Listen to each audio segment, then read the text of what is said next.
Well, good evening. It's 9:22 p.m. on January the 23rd.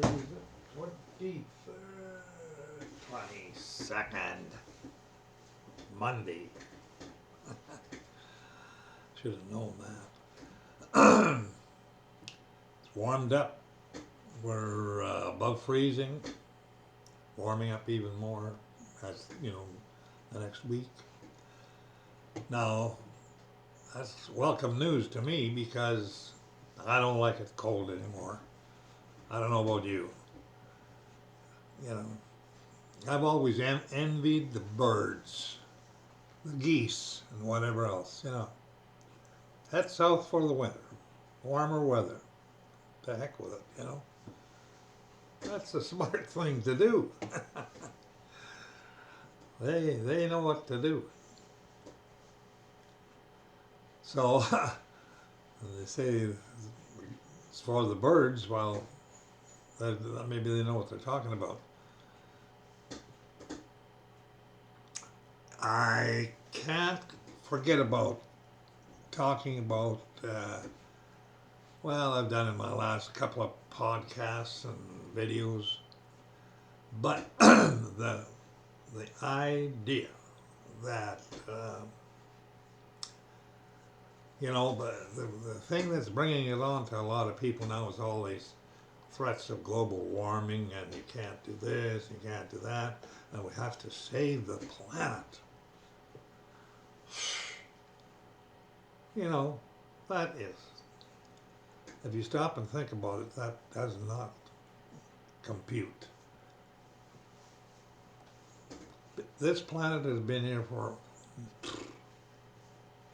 I don't know, millions of years, I suppose. I don't know. The actual planet. Human beings haven't, of course. They haven't been there very long. They're here for a purpose, as far as I can understand. And then, sounds like this is a disposable planet. But it's going to be renewed. New and better. I mean, it's fine for people to go around wondering where they came from and all that stuff. People who claim to be educated people. I think a lot of times they have the biggest problem. Their mind can't handle ordinary truth. And, I've said this before that it took me a long time to realize that the only truth in this universe, not just this world, is what God has said and what Jesus Christ has said, and what their apostles have been led to say, and all the people that have been directed.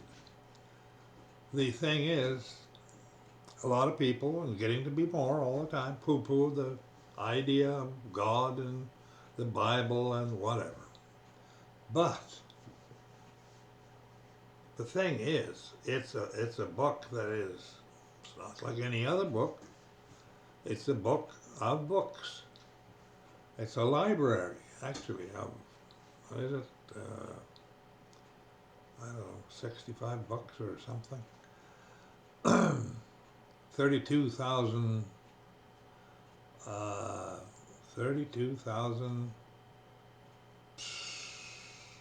verses? Whatever. It's a lot.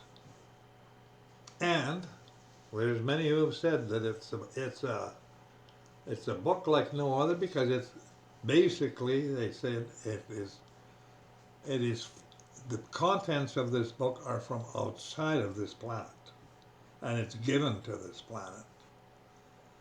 And you can say what you like, but that's something to really think about, because let's face it, this is a planet. People were created on this planet because we're here. We're here. You see us all around. And we're here for a purpose. People, I've known since I was 15 years old. It came on me, I just started thinking about it then, and I remember that why we're here, and I realized that we were here to make a decision. And a yes or no, or I believe this, or I believe that. And I don't know why I was led to believe that or whatever, but I did. Now, there's all kinds of people wandering around. I have a problem. My own children basically were led astray by my wife, who was a non-believer. And she wouldn't say anything in front of me, but behind my back, more or less, she would poo-poo the idea of anything about Jesus Christ or God or anything with my kids, because I couldn't get them to even go to Sunday school. And it's too bad, because now they're secular, and it's too bad, because what it means is that what's the idea of having a family? For what purpose? You bring up a family, or you have a family for destruction? Is that it? I don't think that's a very good plan. And how that can happen, I don't know.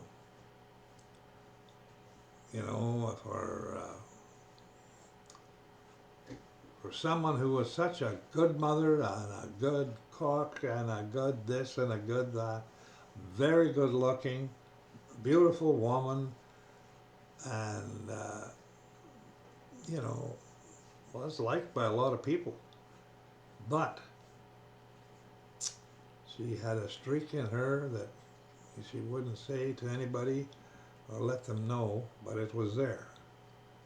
And it was a very hard streak that she inherited from her father, because her father was a poo-poo guy too, And that didn't work very good in his family. So, I don't know. It's a sad case when that happens, but the thing is, I know that it's that my situation is absolutely not unique, because I see it all around.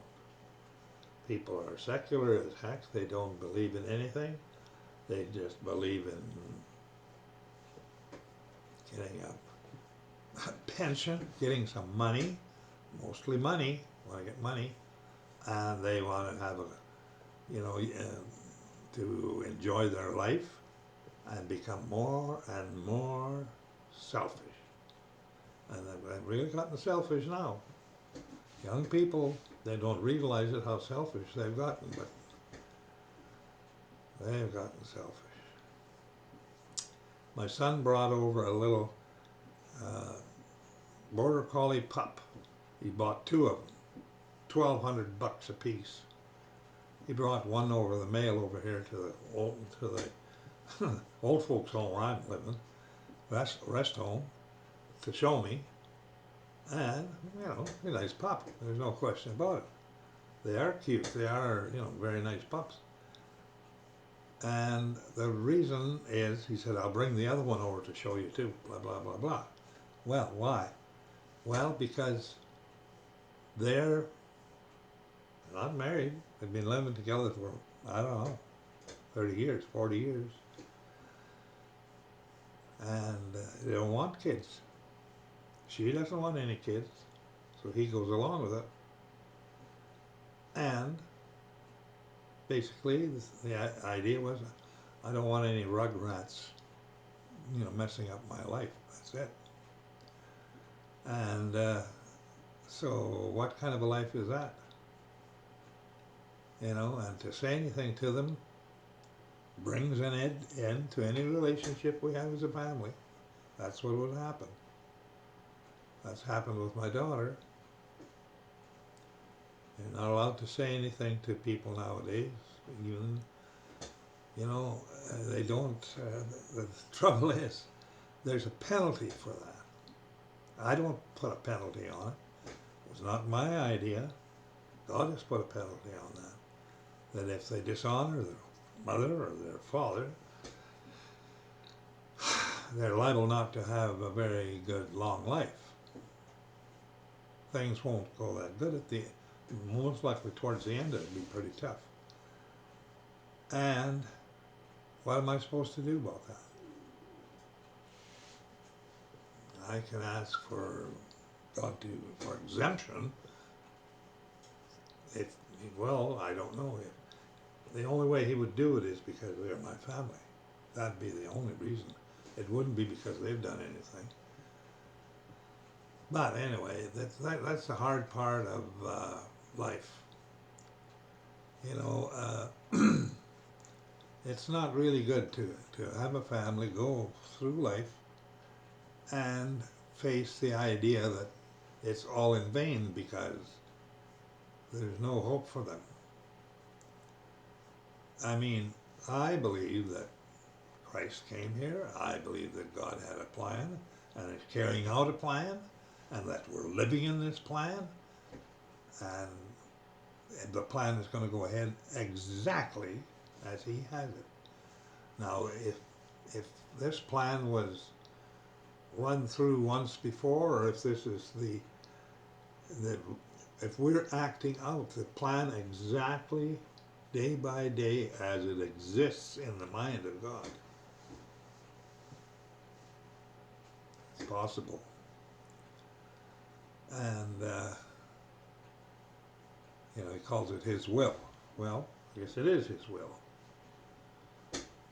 He is the owner of the universe. And he says that the cattle on 1,000 hills are mine. All the gold is mine. All the human beings on the planet are mine. Now you could say, well, what kind of a deal is that? You have to remember, we are part of a plan that God is, he's directing it all the way. And basically, what did he say? He said, let us make man in our image, in our likeness. He didn't say make him the same as we are. We might look the same, but we're not the same. And we have a span of what he's created, life. People, I don't stop and think about it very often, but I'm sure most people don't really actually think about what life is. It's created. He creates life with a plan, with a system. And it's not to be forever. There's a time limit on how long it's going to go. And he basically says that he wants to create sons. Well, he said Jesus Christ is the first of many, many sons. When he says many, what is that? 50,000? 500,000? 500 million? Billions? God does not exaggerate. Not one word does he exaggerate.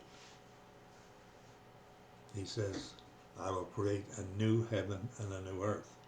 He didn't say, I've got to create a great big, much bigger earth than is here now, because the city that I've built for my sons that I'm putting on this planet is going to be too big for the planet as it exists.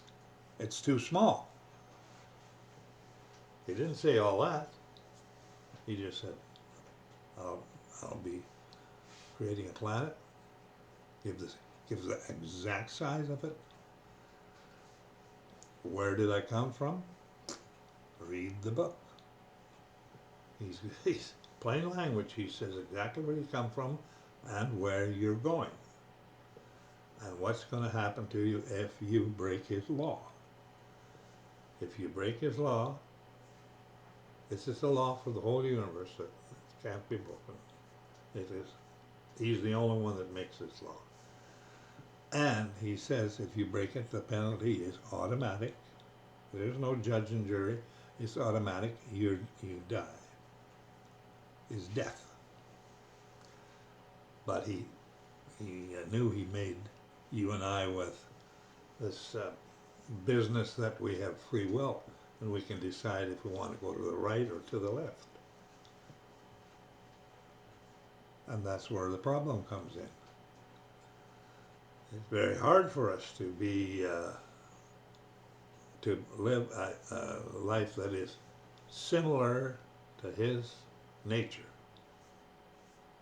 And it's hard to do for us. So he had to make a way that we could avoid that death penalty by paying it in advance for all of us, for everybody. That if they accepted his deal, his plan, and his offer, they would be exempt from the penalty. They would live in a new world with no physical body anymore, a spiritual body, a perfect body that needs nothing, doesn't need food, water, whatever, and you're awake and whatever continually. There's no night. It's only day. And there, God and Jesus are there, and there's not even any sun and moon or anything. They are the light in this huge, humongous city on a huge planet. Huge planet. It'll have to be like 360 times bigger than it is now. He didn't say how big it was going to be. He just said, I'm going to create a new heaven and a new earth. Well, that in itself is something. I mean, what is that going to be? You know? And what are we going to be doing? We'll most likely have jobs of some kind. There'll be something that most likely we're responsible to do, and we'll most likely be more than happy to do it. To explore, to do, to build, to judge, to run, because you know the whole thing piles up into one big question mark like this is eternity. We can't figure out eternity. It's to me there's no time. The way I look at it, and there'll be no time, and that says that the time will be no more. Everything will be like on the tip of this pen, that little tip right there. It'll all be on that, and always on that. And if wherever that moves, that's what you're living in. And it's now, before and after is all now. There is no yesterday and tomorrow. It's all now.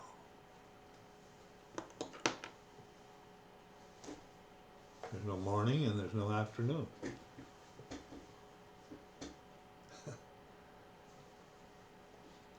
That is my speculation, so don't take it. I mean, I don't know, but I think about things, and that's what best that I can come up with. But I'm not saying that's right at all. It could be wrong. Things like that, I have I can't figure that out. If it's something that comes to me, maybe it comes from somewhere else. I don't know.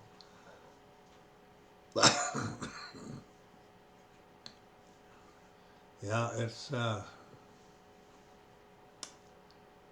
It's a wonderful world if you don't weaken. Yeah, the this world is going to, it's running out. It has its time span, that's for sure. And people say, well, is the world going to end or what? Of course it's going to end. Don't know when exactly. I mean, people have been talking about this for thousands of years. And it is that kind of a deal. But it is winding down, and I mean, people realize that, things are getting worse and deadlier and, like evil, killing and whatever, and lying and cheating and whatever. And it's getting worse and worse, and it will get worse. We think it's bad now. We really do think it's bad with killing babies and abortion, and gay and lesbian people doing things that God hates,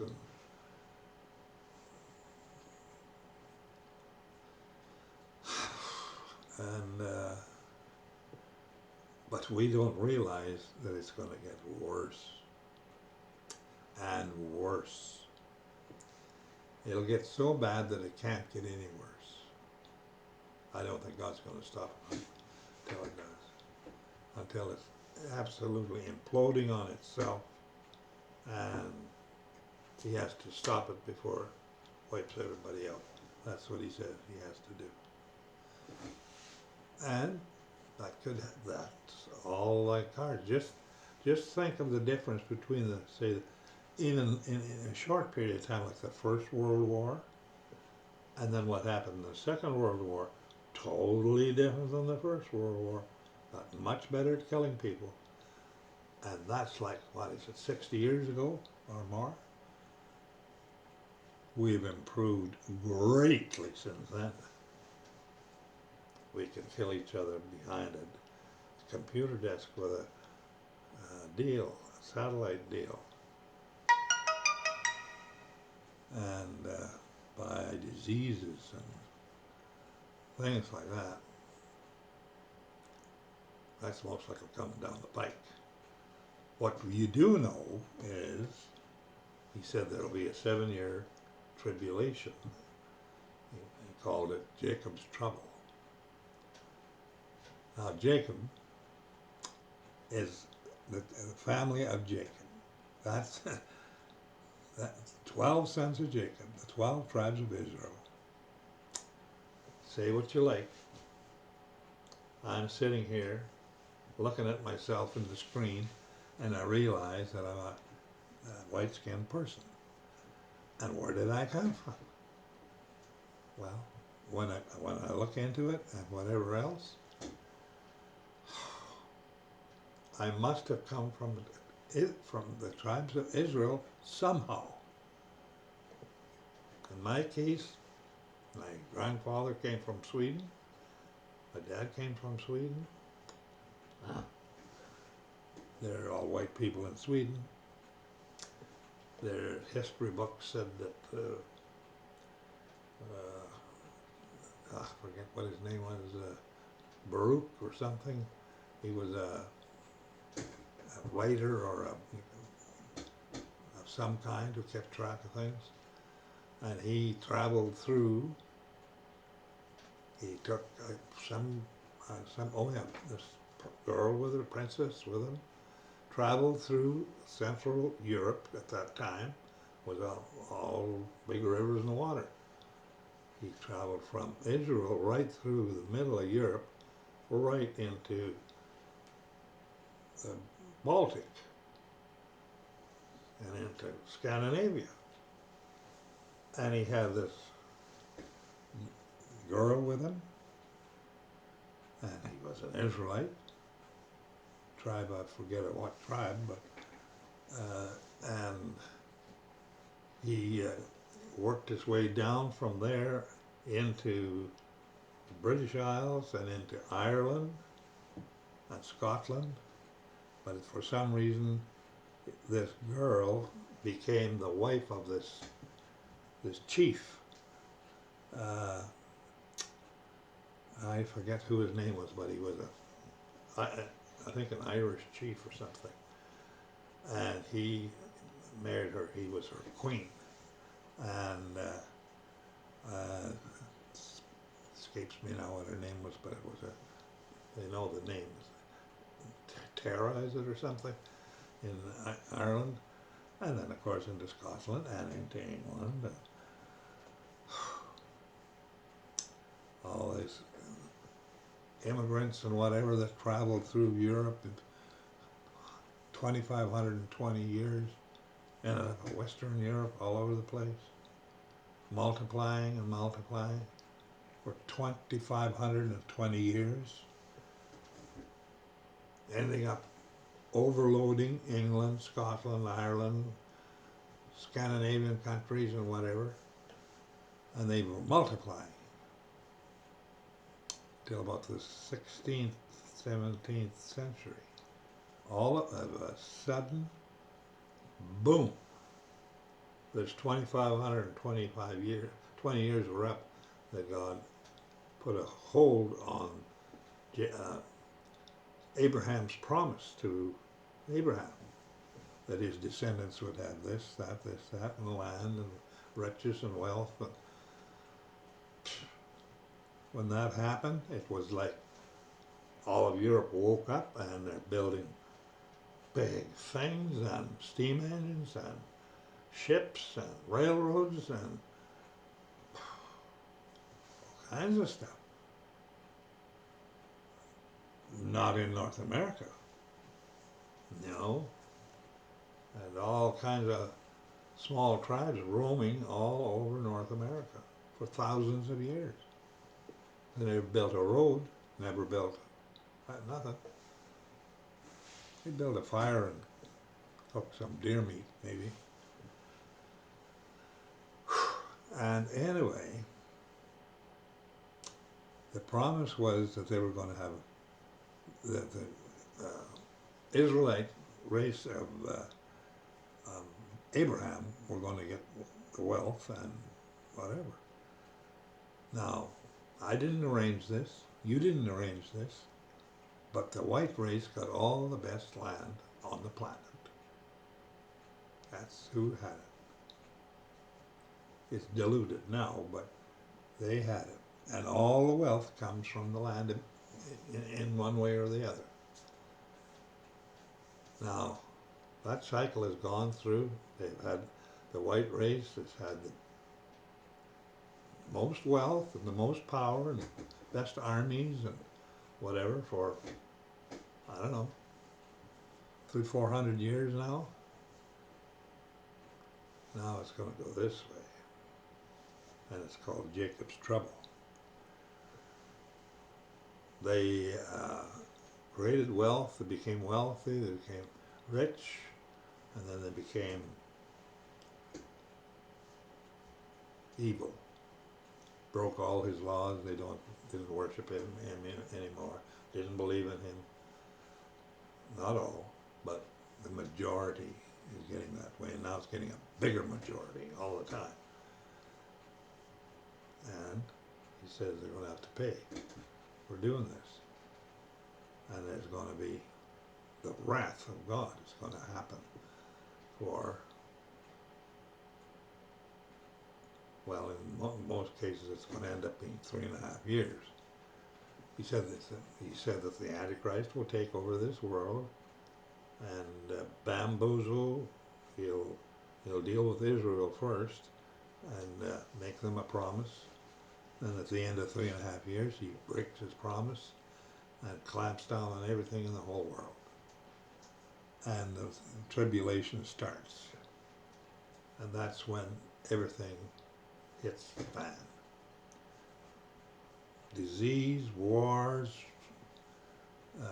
natural deals, you know, volcanoes, hurricanes, earthquakes, sun, hail. God uses all natural things. Doesn't have armies and ships doesn't need them. But people wonder, do you think this is the end of the world? Do you think this is the end of the world? Why do they say that? It's not the end of the world yet. We know when the end of the world will happen. That will be exactly 7 years after the tribulation starts. And if we keep our eyes open and figure things out, we'll know approximately when it starts. And then it's 7 years after that Christ returns. It says, whoa. Defeats all these big armies, basically destroys them, and then he rules this planet for 1,000 years. And the idea is, from what I can understand, is that Israelites are going to be doing jobs for him, ruling with him. So it says. I didn't make that up. I don't know. Now you gotta say that, well, if that's the case, that's the way it's gonna be. If you read Revelation, get to chapter 20, you can read it in the whole thing in about an hour and a half, 2 hours. He says he'll bless you if you do read it.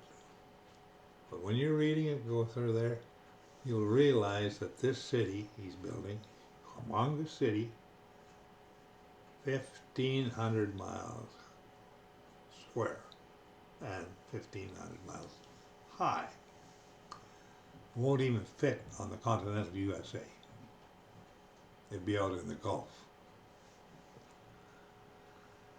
But anyway, when you read that and you say that gates and the pearls and the steps and all this stuff, and there's so many steps for the 12 apostles, and pretty soon you're thinking, what are we talking about here? We're talking about Israelites in this city, being represented in this city and all kinds of things. Now, if that don't curl the hair on some people, say, what do you mean? They're going to run a thing for eternity? God's not a man. He does things totally different than we think. Not totally, but we don't understand it. And his ways are much better than our ways. His ways are perfect. There's no mistakes.